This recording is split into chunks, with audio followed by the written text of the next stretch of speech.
Hello everyone, welcome to FOC classes. This video is part 24 for chapter 3 Java Programming class 12 IT code 802. आज की video में हम threads topic को complete करने वाले हैं. So let us start the video.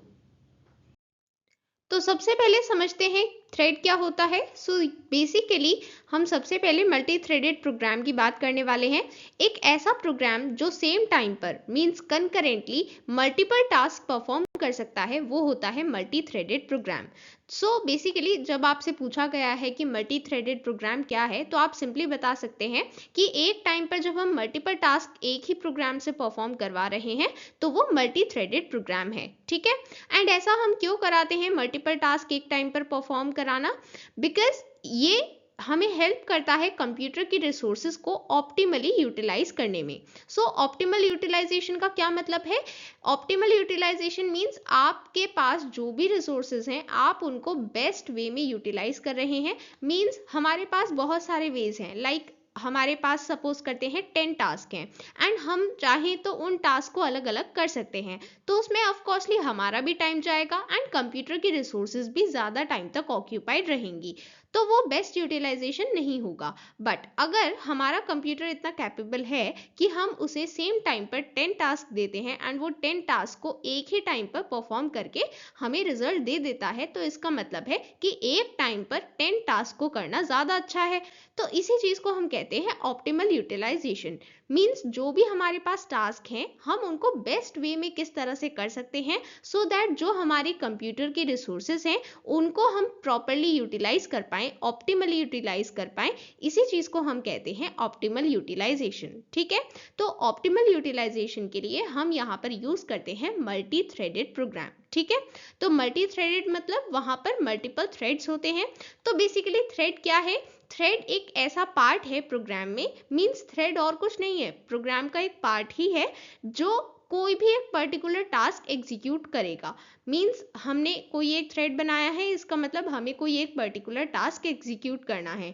फिर हमने दूसरा थ्रेड बनाया तो दूसरा टास्क है.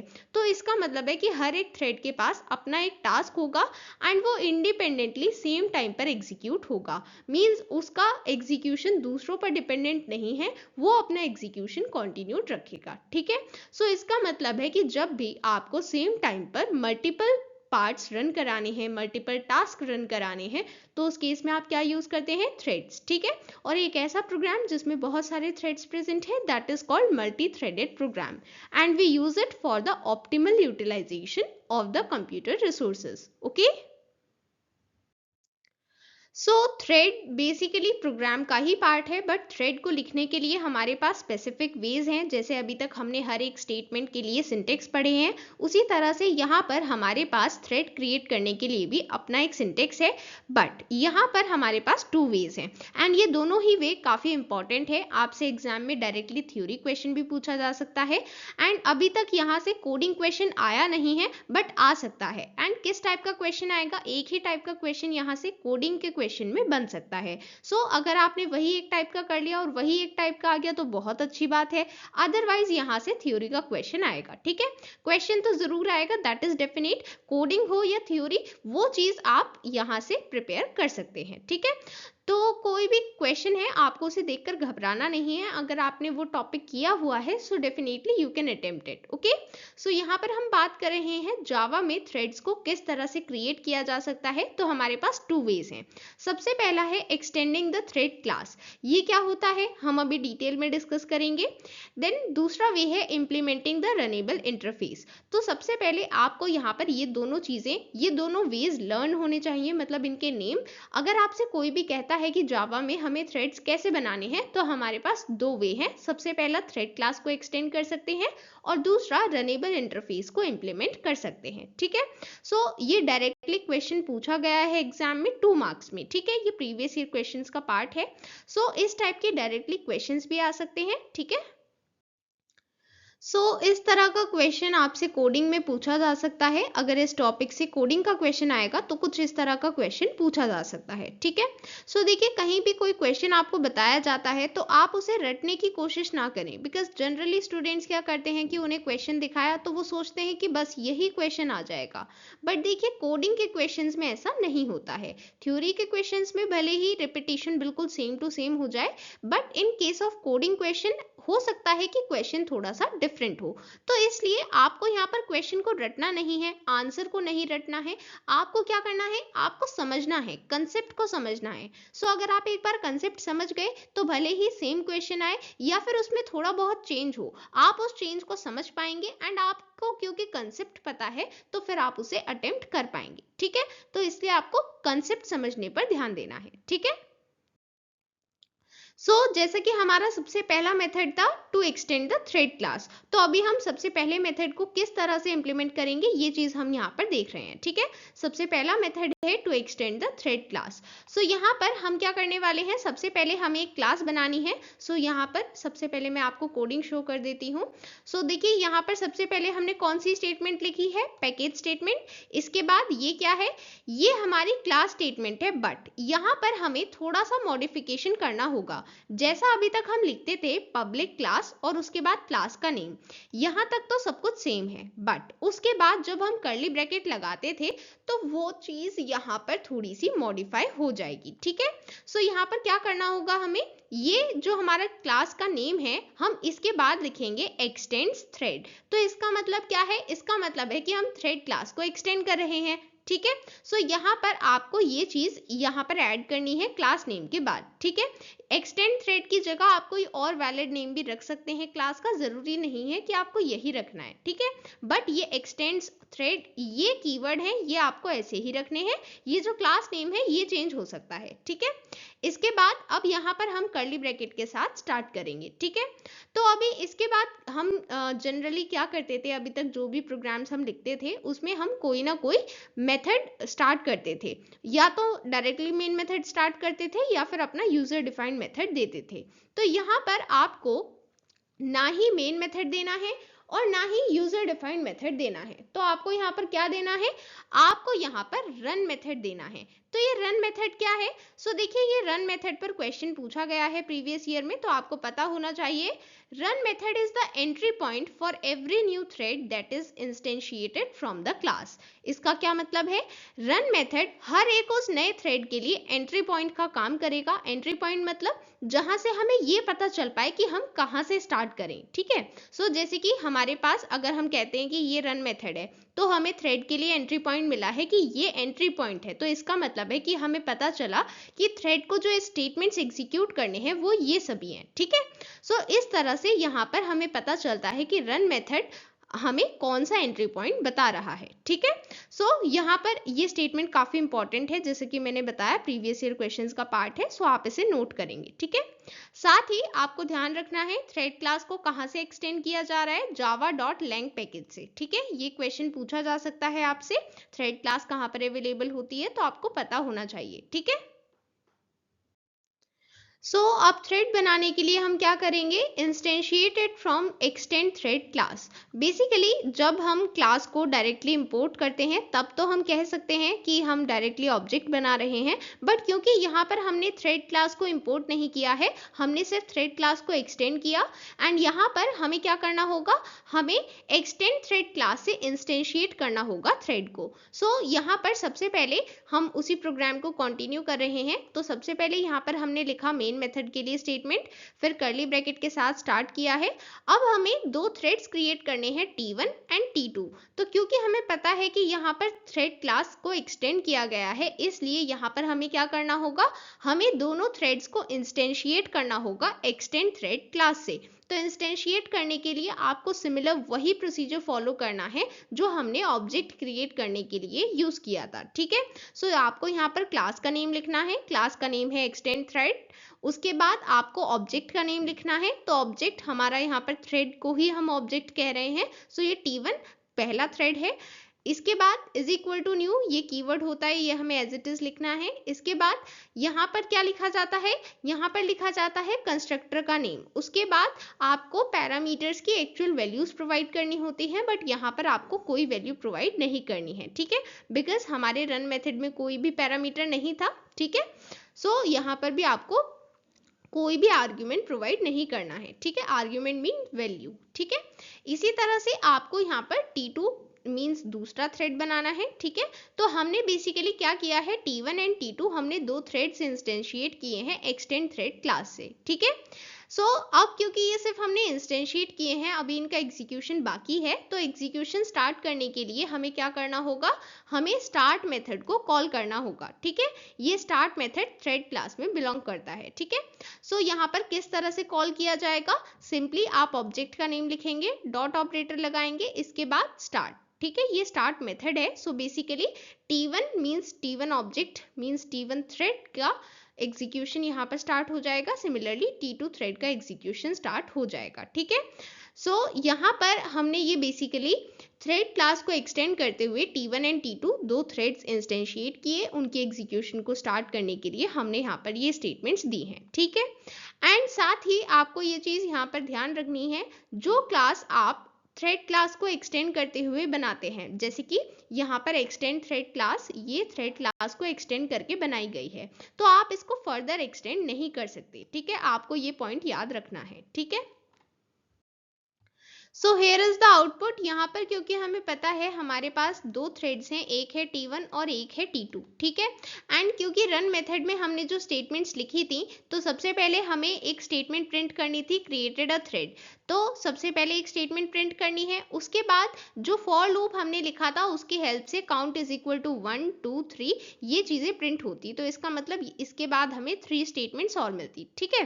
तो अब क्योंकि दोनों ही थ्रेड्स एक ही टाइप के स्टेटमेंट्स को, एक ही ब्लॉक ऑफ कोड को रन कर रहे हैं, एंड क्योंकि इन दोनों का एग्जीक्यूशन साइमल्टेनियसली होने वाला है, मींस कंकरेंटली एक ही टाइम पर दोनों एग्जीक्यूट होंगे, तो उस केस में क्या होगा, जब इसकी फर्स्ट स्टेटमेंट एग्जीक्यूट हुई है तभी इसकी भी फर्स्ट स्टेटमेंट एग्जीक्यूट हुई है, इस वजह से हमें यहाँ पर दोनों एक साथ मिल गए हैं, ठीक है।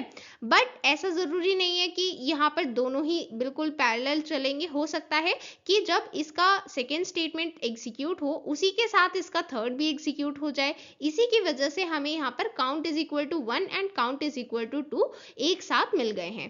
फिर उसके बाद क्या मिला है, count is equal to 1, count is equal to 3, तो ये बेसिकली किसका है, ये तो T2 का है, बट ये किसका है, ये T1 का है। तो इसका मतलब है कि दोनों थ्रेड्स के जो एग्जीक्यूशन है वो साइमल्टेनियसली चल रहे हैं, एंड साइमल्टेनियस होने की वजह से यहाँ पर हमें जो स्टेटमेंट्स हैं वो ऊपर नीचे प्रिंटेड मिल रहे हैं, ठीक है।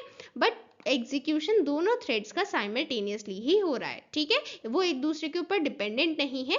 ये नहीं है कि पहले T1 एग्जीक्यूट होगा फिर T2 एग्जीक्यूट होगा, ऐसा नहीं है, दोनों थ्रेड साइमल्टेनियसली एग्जीक्यूट हो रहे हैं, इसलिए हमें कोई भी स्टेटमेंट किसी भी थ्रेड की पहले मिल सकती है, ठीक है। देन नेक्स्ट टाइप, अब हम बात करते हैं सेकेंड वे के बारे में, जहां पर हमें रनेबल इंटरफेस को इम्प्लीमेंट करते हुए थ्रेड को क्रिएट करना है। सो देखिए यहाँ पर ये इस टाइप का क्वेश्चन आपसे पूछा जा सकता है एग्जाम में, कोडिंग क्वेश्चन, ठीक है।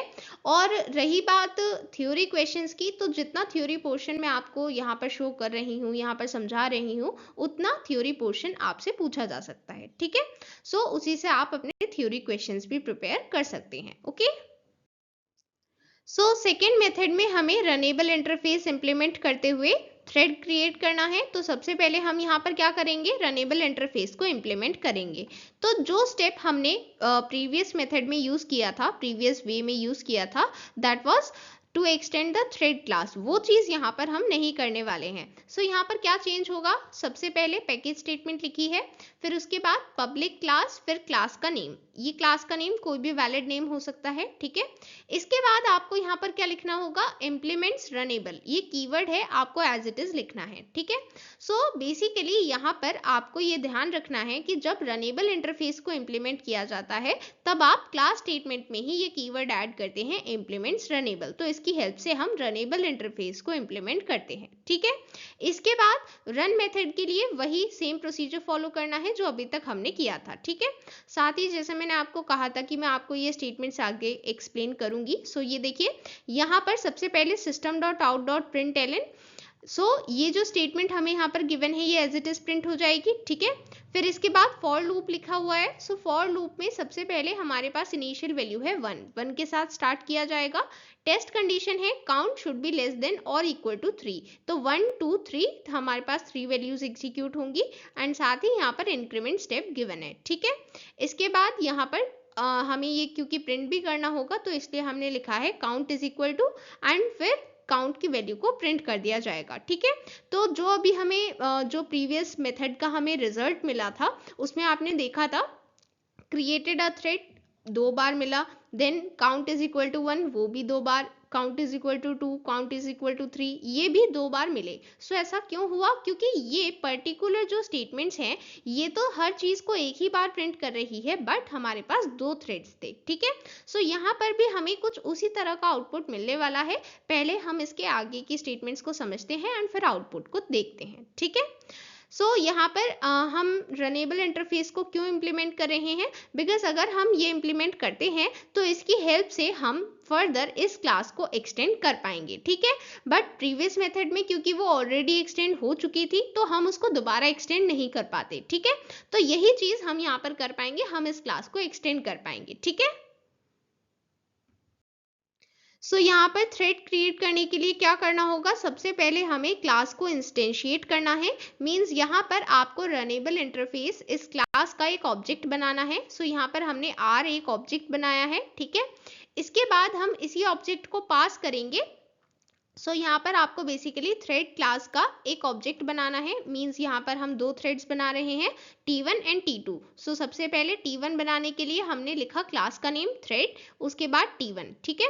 इसके बाद is equal to new keyword, फिर कंस्ट्रक्टर मींस वही क्लास का नेम आपको लिखना है और फिर ब्रैकेट्स में यहाँ पर आपको लिखना है R। सो बेसिकली हमने क्या किया है, हमने इस ऑब्जेक्ट को पास किया है थ्रेड इंस्टेंस में, ठीक है। ये थ्रेड इंस्टेंस मतलब जो हम थ्रेड का इंस्टेंस बना रहे हैं, ऑब्जेक्ट बना रहे हैं T1, हमने इसी में पास किया है R को, ठीक है। इसी तरह से जो थ्रेड T2 है उसमें भी R को पास किया जाएगा, ठीक है।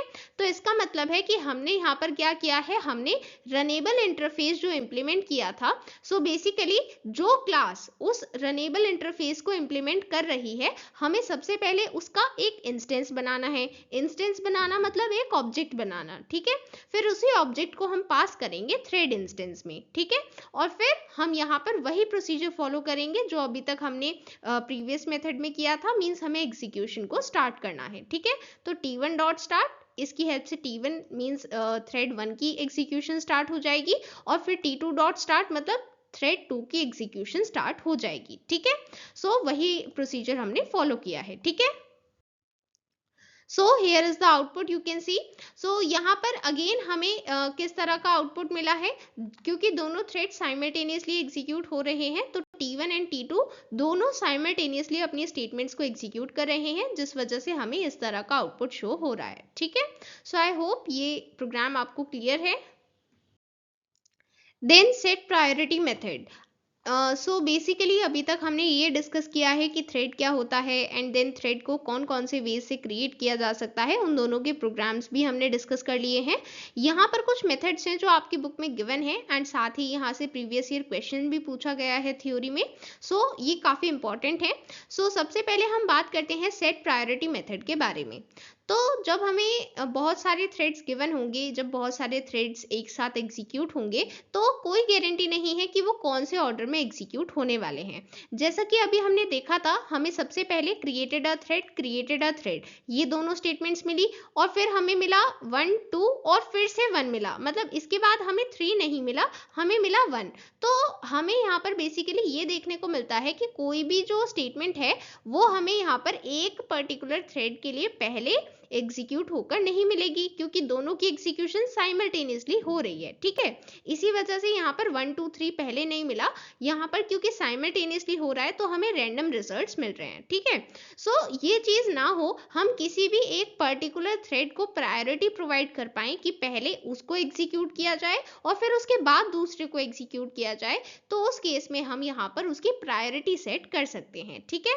तो यहाँ पर प्रायोरिटी लेवल्स 1 से 10 तक होते हैं, ठीक है। ये प्रीवियस ईयर क्वेश्चन में पूछा गया है, इंपॉर्टेंट है। ओके, एंड इसके लिए हम कौन सा मेथड यूज करते हैं? हम इसके लिए थ्रेड क्लास का सेट प्रायोरिटी मेथड यूज करते हैं। ठीक है, देन स्लीप मेथड, जब भी किसी थ्रेड की एग्जीक्यूशन को थोड़ा डिले करना है तब हम यूज करते हैं स्लीप मेथड। सो बेसिकली जब हम थ्रेड पर स्लीप मेथड को अप्लाई करेंगे तो इसमें क्या होगा, उसकी एग्जीक्यूशन कुछ मिली सेकेंड से सस्पेंड हो जाती है। तो ये मिली सेकेंड पैरामीटर हम स्पेसिफाई करते हैं एंड उतने मिली सेकेंड से उसकी एग्जीक्यूशन सस्पेंड हो जाती है। ठीक है, तो इसके लिए आपको यूज करना होता है स्लीप मेथड, ये भी एग्जाम में पूछा गया है। ठीक है, then a thread can enter a wait state by invoking the wait method, मतलब अगर हमें उसे वेट कराना है, जैसे कि मल्टीपल थ्रेड्स रन हो रहे हैं एंड हम चाहते हैं कि जो दूसरा कोई, जैसे सपोज करते हैं हमारे पास यहाँ पर T1 है और T2 है। ठीक है, तो हम चाहते हैं क्योंकि दोनों थ्रेड्स हैं तो दोनों साइमल्टेनियसली एग्जीक्यूट होंगे, बट हम चाहते हैं कि पहले T1 एग्जीक्यूट हो जाए और T2 इतने में वेट करे। तो क्योंकि हमें T2 को वेट कराना है तो हम T2 पर वेट मेथड अप्लाई करेंगे। ठीक है, सो इसका मतलब है कि जब T1 फिनिश हो जाएगा उसके बाद इसको नोटिफाई किया जाएगा एंड फिर ये अपनी एग्जीक्यूशन को रिज्यूम कर सकता है। ठीक है, सो ये हमने कुछ इंपॉर्टेंट मेथड्स पढ़े हैं, that is set priority, sleep and wait method. ठीक है, सो ये कुछ एक्स्ट्रा मेथड्स थे, ये आपको यहाँ पर जितना मैंने आपको बताया है इतना सफिशिएंट होगा आपके एग्जाम पॉइंट ऑफ व्यू से। ठीक है, एंड साथ ही जो प्रोग्राम्स आपको कराए गए हैं, जितना थ्योरी पोर्शन आपको बताया गया है, आप इन सभी चीज़ों को अच्छे से प्रिपेयर करेंगे। ठीक है, एंड अब कल हमारी लास्ट वीडियो होने वाली है, बेसिकली ये हमारी लास्ट वीडियो होगी इस सीरीज के लिए। ठीक है, सो ये वीडियो आपको शायद परसों मिलेगी। सो आप इस वीडियो को कंप्लीट करें, रैपर क्लासेस हमारा लास्ट टॉपिक होगा। ठीक है, और फिर उसके बाद आपका ये जावा चैप्टर कंप्लीट हो जाएगा। ठीक है, सो अल्टीमेटली आपका ये चैप्टर फिनिश होने को आया है एंड आपका बाकी सब सिलेबस ऑलरेडी कंप्लीटेड था, बस यही चैप्टर रिमेनिंग था एंड नेक्स्ट वीडियो के साथ वो भी कंप्लीट हो जाएगा। ठीक है, सो आपको अपनी तरफ से कोई भी प्रिपरेशन में कमी नहीं रहने देनी है, आपको हर एक चीज़ प्रिपेयर करनी है जो आपको बताई गई है एंड जो चीज़ आपको कहा गया है कि आपको नहीं करना तो आप वो मत करिए। ठीक है, सो जो स्टेप्स आपको बताए जा रहे हैं आप उन्हें फॉलो करिए एंड डेफिनेटली आपको अच्छे रिजल्ट्स मिलेंगे। ठीक है, एंड अगर आपको कोई भी प्रॉब्लम है तो आप कमेंट सेक्शन में पूछ सकते हैं। Okay, so that was all for today. We'll meet you soon in the next video. If you want to purchase class 12 all-in-one book or sample paper book for class 12 IT code 802, you can check the links given in the description. Bye everyone.